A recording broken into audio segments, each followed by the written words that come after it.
Alright, starting to make some progress here on our Pachinko. So, we got our new jackpot that goes backwards. Fully developed, fully done, and it should be fully working. We're going to try it right now. As well, I've made this so that it is going to unlock our tulips over here when we go through there. So let's give it a shot. Hopefully this works. Oh yeah, let's do it again. Tulip's still open, whatever. The shark's having a little snack.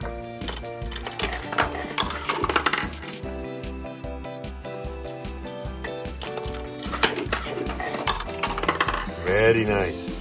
We've got some new audio here on our launch as well. Something a little more suitable with our current theme we're going with, so.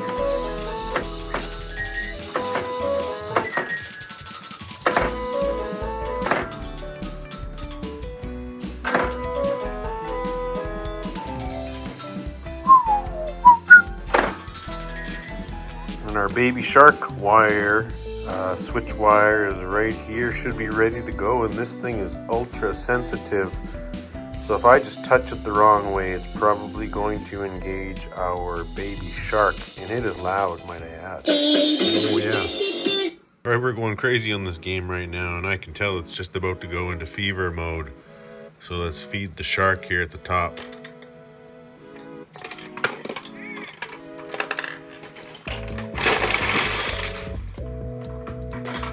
Oh, one more.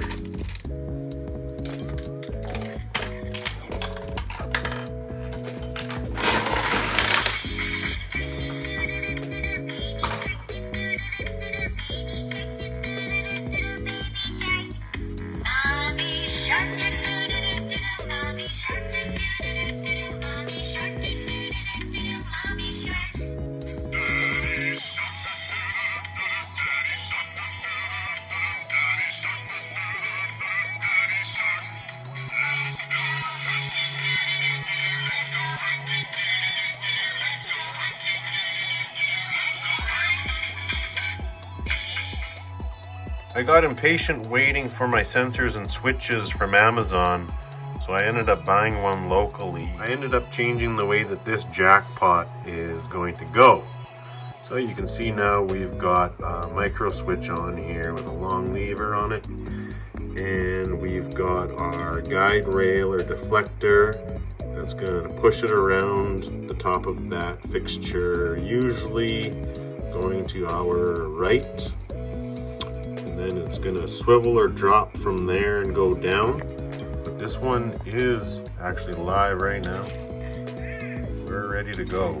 So there's the first part of the audio sequence on that one. All done.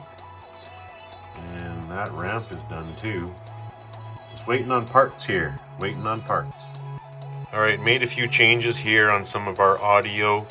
We decided, because we're going with Baby Shark and the Pink Fong theme, that doesn't just limit us to Baby Shark. We can use the rest of the Pink Fong things like the T-Rex and the Monkey Banana and stuff.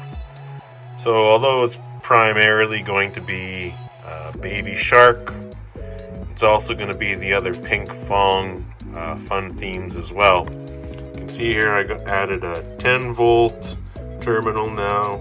I'm going to need that for a bunch of my sensors when they finally arrive. Just putting up some micro switches right now and waiting on parts, man. Waiting on parts. And waiting for all my parts right now, it sure gave me an opportunity to get in there and to clean up some more of the steel, the stainless and whatever on the back. Get it all nicely refurbished, hit it with an angle grinder, a wire brush. Whatever was necessary. Some of them are easier than others. Some of this was really tough to clean up. It had decades of grime on it. It's still not the best, but they got a little bit of a shine now. The hinges and all that, they were considerably easier. All of that stuff. Getting it blinging again.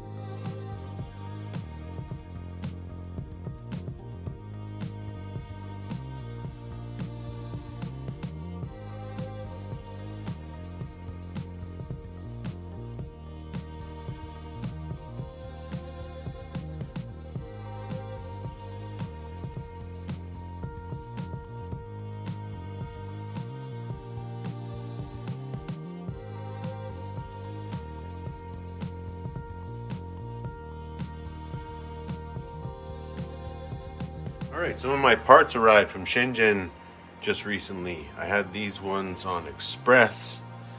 These are my proximity sensors. They're a 6 volt.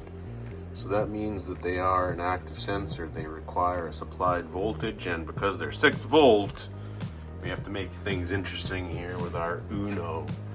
So although I'm going to be using a Arduino shield, a sensor shield on top here for all of our sensors, I'm still going to need to get fancy here and buy some kind of other aftermarket circuit like an octocoupler or some kind of voltage reducer stepper down. So to better illustrate what I'm saying about switches and sensors, these micro switches here is a passive circuit because it doesn't require power to run, but it will allow power if you want it to. Our proximity sensors here must run on power, and as a result of that, for what we're going to be doing here, mixing it up with passive and active, we're going to need more relays. We're going to need either an octocoupler or a voltage regulator, a voltage step down module. I don't even know what the hell they call these things nowadays. They're always something like octocoupler. The photoelectric sensors that we've been using here are also an active sensor because they again require power to operate. You can't run these with no power as just a switching sensor. This is a powered sensor. So these guys, they run on that 4.5 volt system. These guys run on 6 volts and up. So what we're going to be doing is running them on our 10 volt system.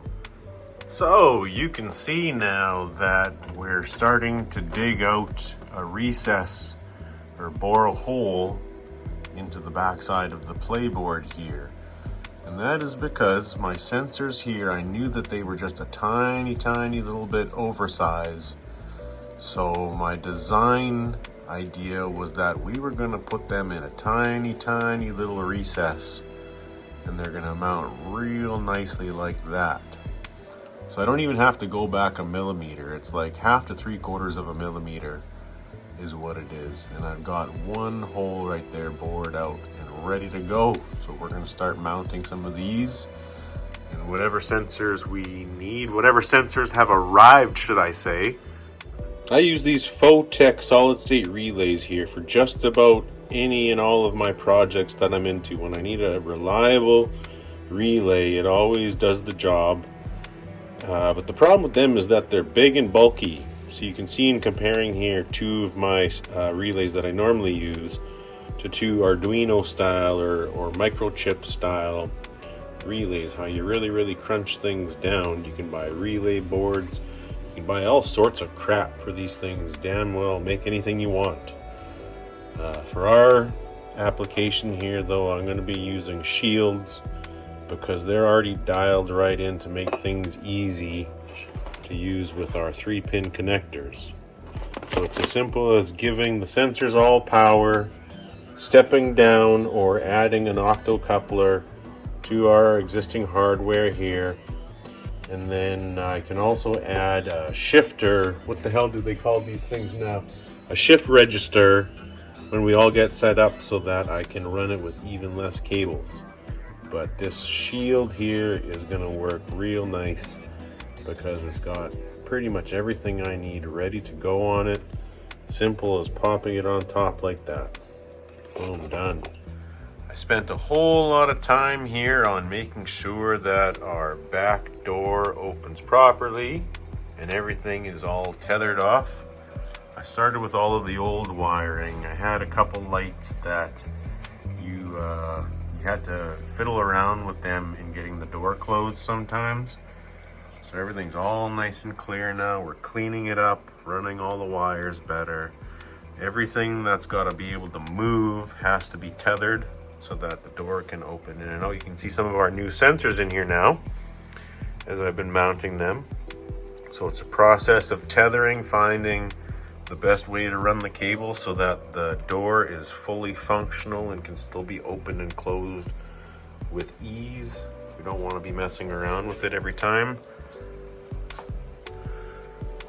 And on this side of the door, you can see the build coming together. Having to change a few things around, move things around. Bunch of cables waiting on switches and sensors still there. Moving things around a bit. Building up our big relay bank. It's coming together. It's coming together. I wish my parts would arrive. Whenever I start on one of our artistic builds here, like this Pachinko machine, and of course once you develop a theme or an idea which way you want to go with it, I like to start out at my local dollar stores to see what all they got laying around. So what we're looking at right here is the chip that's out of a Baby Shark electronic book, okay? So you can see how we've got several feeds tapped into it now, and those are going to our sensors and relay banks, or micro switches, which are passive so they don't require a relay. But anyways, so this thing I purchased for $4 at the $4 store now, and it came with all of the audio pretty much that I could ever need as far as the Baby Shark and the ping pong theme goes. So this is actually what helped further solidify our idea. I have the Baby Shark from the bathtub that I had to dismantle, but it can still be reassembled and potentially mounted back on top of the machine for like our fever mode or something, so we'll make the shark move his tail or whatever the heck we come up with that too. But I'm so pleased that we found all of our audio and I don't need to mess around with a bunch of other stuff. This will be self-contained as well from the Arduino and any of that stuff. I also think I figured out how I'm going to create our fever mode for this machine. So on a newer Pachinko machine, from what I've noticed, when they run into fever modes, they use the launch to just launch a bunch of balls like crazy for free for you. So what we're going to do is when we unlock the fever mode in this machine, instead of using the launch, I'm going to have an electrical mechanical device on the back side of the machine that's going to feed balls into the machine just the same, and then that way we're going to still be able to launch or use our launch while the machine is in fever mode.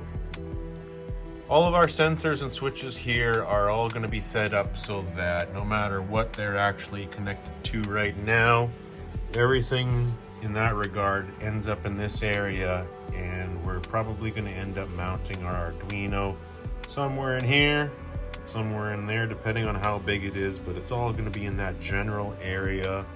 So that area is in full develop mode right now. See you next time, friends.